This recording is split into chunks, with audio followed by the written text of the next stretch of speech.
Hey guys, DB here. So I promised you a spoiler talk for Uncharted 4. I'm going to deliver you a spoiler talk for Uncharted 4. Final warning, I am going to be talking about primarily the big things worth talking about within the story for Uncharted 4. I am going to touch about a couple of gameplay bits towards the end, but that's mainly because I forgot to mention them in my original review, and I do think they're just a little vital, just a little bit, just too much. I feel like I should grasp onto the opportunity of being able to talk about them within the spoiler talk, so I might as well do so. Just as long as I talk about the core things that need discussing in a video that's ultimately called the spoiler talk, which is obviously things that have to do with the story, which I'm about to do right now. Again, if you have the utmost plan to play Uncharted 4 in the near future, obviously, why did you click on this video? It just makes no sense whatsoever. You need to go get checked by a psychiatrist like Hugo Strange. Got the finale. Was just recently, and I haven't watched it yet, so hopefully, right after this, I will get down to that.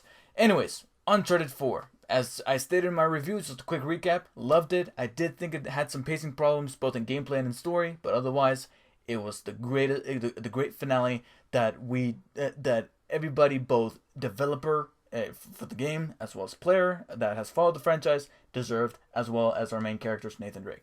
So let's go ahead and talk about what exactly clicked with these characters and what exactly makes them go on this big adventure and why it is that they're risking life and limb, and why exactly Nate is pulled back into the life of a treasure hunter after his brother emerges. Let's go ahead and talk about said brother, Samuel Drake, who is one of the bigger mysteries surrounding Uncharted 4, one of the big new additions to the game that everybody was wondering about from a story perspective.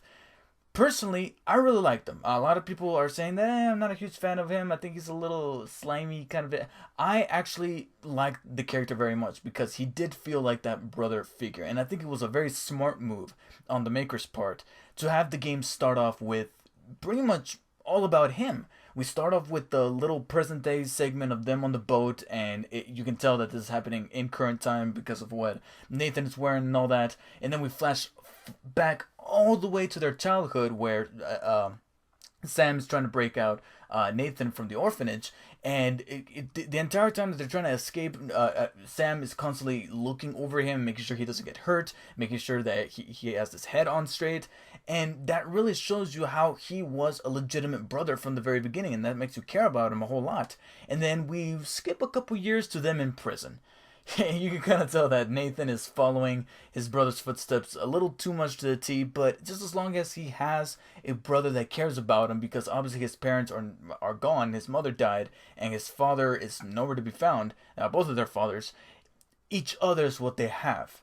And this is just so beautifully explored by the way this game is written by Druckmann and Josh Sure, I think his name was. I can't remember. I did the mistake of not looking his name up before this spoiler talk. I'm sorry. But they are able to really bring the heart out of this relationship between the two brothers when they're in prison, and this is where they meet Rafe. And it's moments like that scene where they're in the laundromat and the camera's just panning 360 degrees, and they're just connecting all the clues together, primarily Sam and Nathan.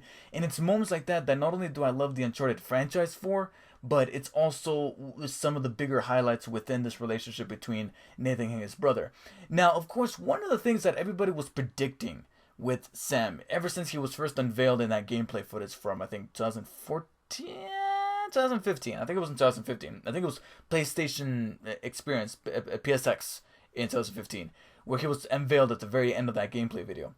A lot of people, because of his appearance and because of the way he talked and because he's voiced by Troy Baker, a lot of people were assuming that he was at some point going to betray Nathan, and he was going to have some kind of agenda up his sleeve, and that's the reason why he comes back. And it is a little emotional seeing Sam getting shot via mid jump right there in that flashback sequence, to the point where you even see blood coming out of his mouth, and you really do go like, okay, they're gonna need some serious explaining as to what happened here. And we go a while without Sam, and now it's time to focus on Nathan, his life, and him getting tired of just regular old civilian life, so to speak. And you can tell that his mind is elsewhere, especially in that scene where he's just tuning Elena out. But when he comes back, there is this, and Nathan to a certain extent even feels it, like he is super glad that this character, that his brother's back. We as viewers appreciate that this character's back because we had that moment not only with them as children but also with them in the prison to really get to know and sympathize with this character. But the fact that he returned from such a seemingly grisly death of getting shot multiple times and then blood starts to drip from his mouth, which is kind of like the worst case scenario, that kind of means that your lungs are sort of filling up with blood, and that usually indicates death. So seeing him back, it is a little fishy. And Nathan kind of sees that, but he's just so glad to have his brother back. But we as viewers kind of know better. And eventually the shoe does drop, but still, didn't bring myself to hate the character. There was a reason behind this whole thing, and I'll get to that in a second. But even with the reveal that there was no Alcazar and that he was working with Rafe, but not to the extent of betraying his brother, like he kind of realized that even he was working with Rafe reluctantly because he knew that he wasn't going to get some kind of some kind of big cut out of the whole thing. He wasn't twirling his mustache along with Rafe. He knew that there was a bigger significance to this. And that's what brings me to my next point, which is the big reveal behind Nathan and Sam's mother, and bringing back a little reveal that we had in Uncharted 3, where we learned that Nathan Drake's name is not his. At least Drake is not his actual last name. We learned in Uncharted 4 that it's actually Morgan. Nathan Morgan, as well as Samuel Morgan, after their mother, I can't remember her first name, starts with a C. Oh god, I feel terrible. I'll put an annotation. I'll put a little caption here saying what the actual name is, but something Morgan. And it is in their explanation of that lady's house, trying to look for their mother's stuff, where they begin their first little, I guess you could say, raid, is where we learn why this treasure, why this big MacGuffin in Uncharted 4 is just so damn important, and why it is that Nathan gets brought back into the treasure hunting life after being away for it for so long, is because it's tied into their mother. It's a legacy. It's something that needs to be completed before either one of them dies.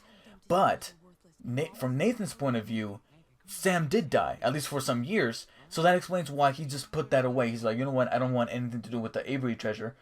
But El Dorado, I met, Sully. We can, maybe we could take a gander at that. And there's this girl Elena Fisher, I think. She's willing to fund our project. Let's go ahead and have a go. And that's where we have our Uncharted legacy. But it is with the return of Sam where Nathan says, maybe we can pick up where we left off. And that's the motivation behind Sam's somewhat betrayal, is that he could be in it for the cut. He's willing to take in the cut of some treasure.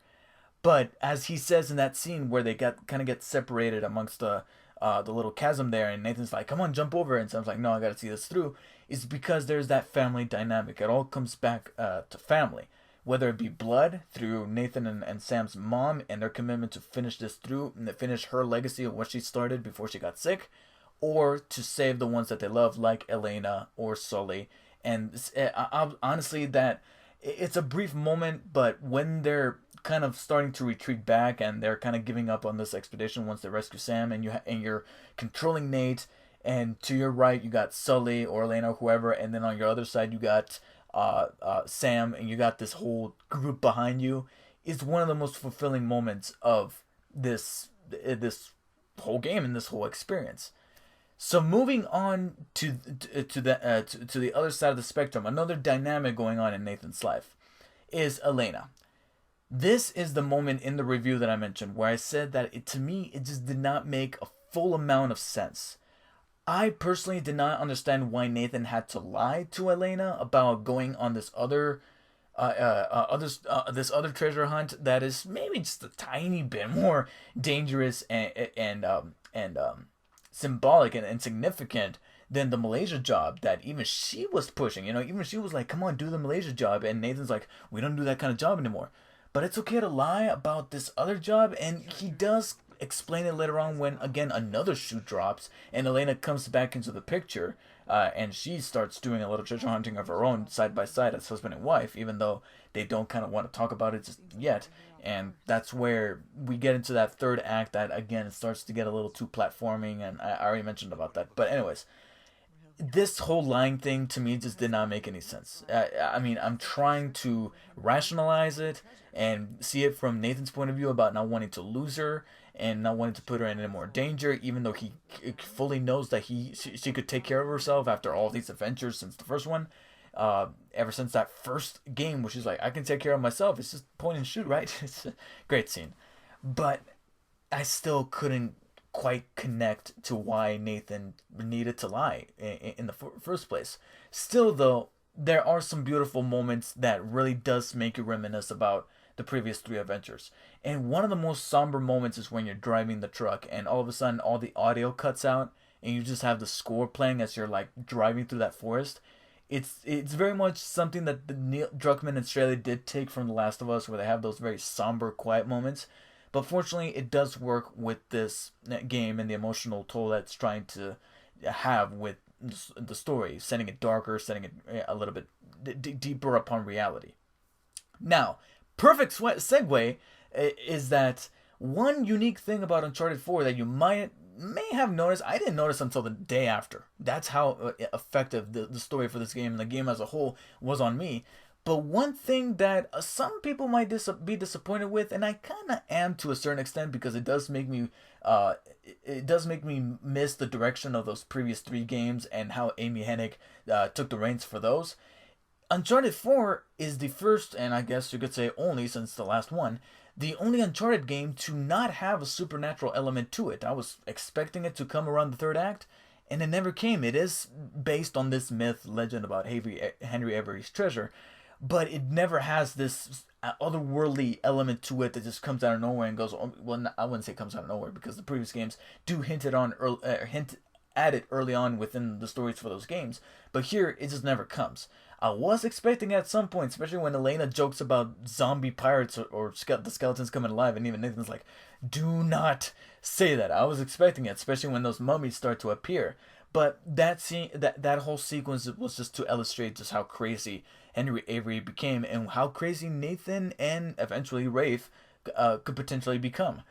However, that supernatural element just never came. Uncharted 1 had the El Dorado zombie flesh-eating creatures, 2 had the Yeti, and 3 had that one.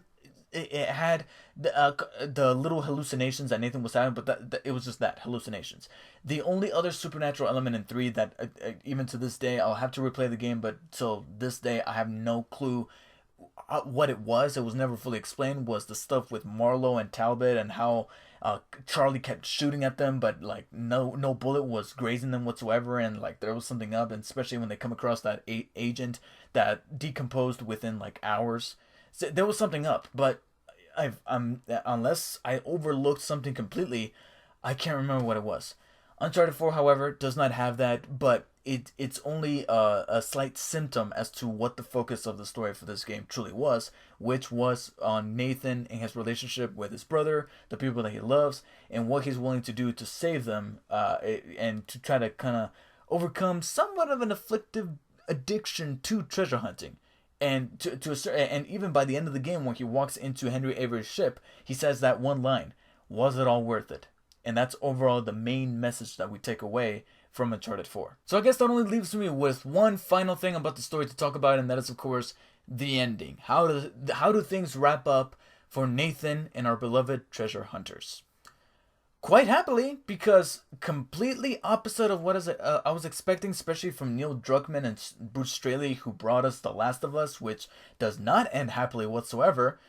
Uncharted 4 does in fact give us a happily ever after for all of our characters, considering the fact that they're all alive. Nobody dies except for our main villain Rafe, but not even our secondary villain Nadine, which again comes back to that whole not being fully fleshed out, is that Nadine even just literally just walks out of the story and we don't even know what happens with her. But of course, she's not the focus of the story.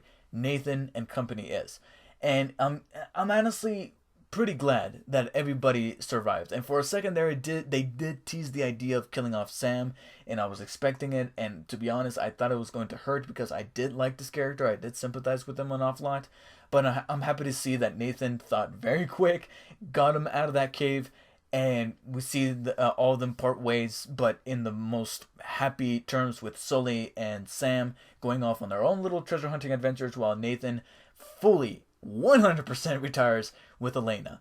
And it is here where they decide to buy off Jameson's company of like, and hopefully this way they'll be able to do jobs like the Malaysian job, only now legitimately. And flash forward about 13 or 14 years, Nathan and Elena have a daughter, and I appreciate the fact that you're able to play the entire epilogue section of the ending as Cassie. I think that was a very smart move, interacting with all of the things that you interacted with before in the attic scene, which was a very beautiful moment. The epilogue tying in with that attic scene of Nathan in the attic and interacting with all the artifacts that he collected in Uncharted 1, 2, and 3, and then eventually the very humorous part of him picking up the toy gun and pretending to be shooting bad guys. My heart just broke because that was really gay. Anyways, my heart legitimately broke because I did start playing these games from the very beginning. I was a little late to the party, just a couple years. I literally started playing 1 when 2 came out in 2009. But since then, I was keeping up with them. I was following the adventures of Nathan for literally years, about 5 or so years. So waiting all this time, especially after all the delays, to finally get Uncharted 4 and then reminisce about those adrenaline-fueled shootouts and all those action set pieces in those previous games within the attic scene by going through all the artifacts and playing that little mini game of him shooting the little Nerf balls or whatever. I almost choked up a little bit because here he is pretending to be shooting and everything, and him, just like the player, are having this bonding moment of reminiscing of those times of as Nathan going through these temples and shooting bad guys and jumping off ledges and all this stuff. And it's one of the most endearing moments. So to have that happen to an extent again in the epilogue, only this time as Cassie, discovering what that past that she may not have known, but we did because we played through those games, again brings back that feeling of reminiscing, of that nostalgia, that feeling that does bring a tear to your eye because it does make you think of those good old times. And it is at this point where old, and I really do mean old, Nathan and Elena walk in, gray hair, wrinkles, and I'm like, oh, that moment reminded me an awful lot of Toy Story 3. When Buster the Wiener Dog walks in and he literally just stumbles in. He doesn't run like he did in Toy Story 2. He wobbles in, gray hair, sagging. He's just like, "Ugh." It reminded me an awful lot. And like I said, my heart turned upside down for them because it just really made me think of the good old times. And now Nathan is old. He has a daughter, and it's time to give that life up. But it's never too late to finally tell the truth to his daughter, which is what he decides to do. We also get little hints that Sam and Sully are doing great in their own little treasure hunting adventures, and they're going to be coming over for the weekend or whatever and stay for a couple of weeks. Part of me does wish that they walked in the door, but that would have been a little convenient. But still, that little note alone was good enough. And having Elena put that picture right next to that of Nathan and his brother was just the perfect, most sincere and symbolic way to close that book up and this chapter of the final chapter of this entire legacy for Nathan. Perfect ending. I loved it. Some people might be a little like, yeah, this one of them should have been killed off for emotional depth, but honestly, I'm glad they didn't. I'm glad. I do. You know what? No, I don't want to overthink it. I think it is a rather perfect ending. So with that, again, a couple of little gameplay thingamajigs I overlooked in the review. I'll quickly mention here. I did overlook some of the more traditional things that you can do in Uncharted 4, just like you did in the past, which is the whole treasure hunting bit. You can explore certain nooks and crannies of the environment as you progress in the single player, in which you can collect little treasures and you can look at them in the gallery. And whenever you do, you gain points, and you can use these points to unlock the filters and the skins, and you can go back and replay certain chapters as like scuba Nathan Drake or old Nathan Drake from the epilogue. You can start off the game looking like that, and that's always cool. But the welcome additions are not only some added journals that you can add to Nathan's journal, like little letters that you discover along the way that kind of flesh out the story a little bit better, but personally, my favorite addition that fleshed out the characters more was the little optional conversations that you can have with people as you're exploring the single player.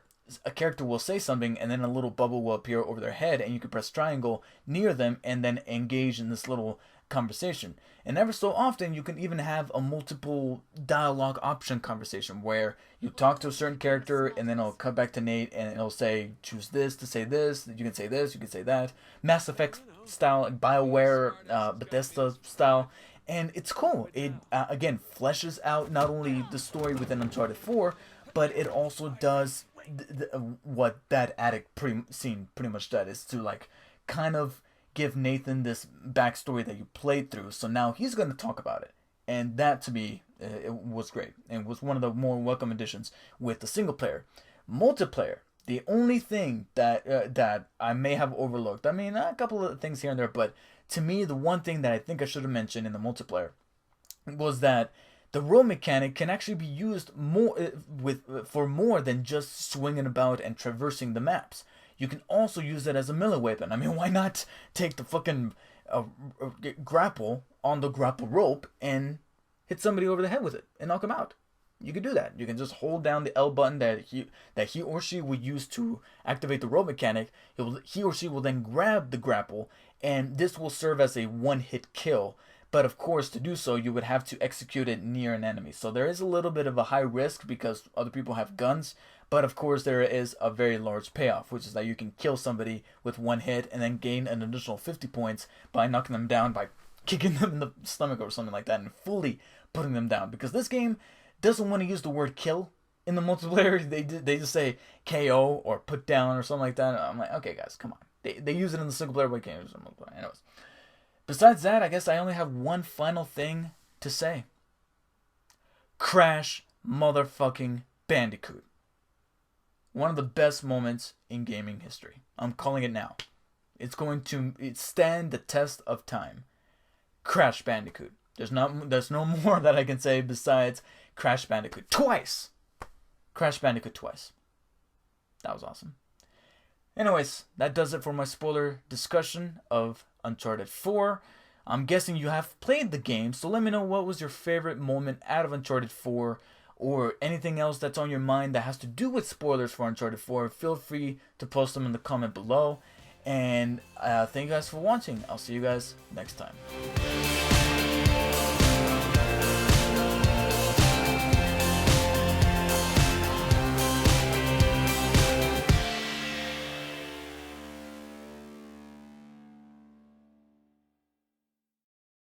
Hey, Nate. Where is Sam? Oh, he's right there.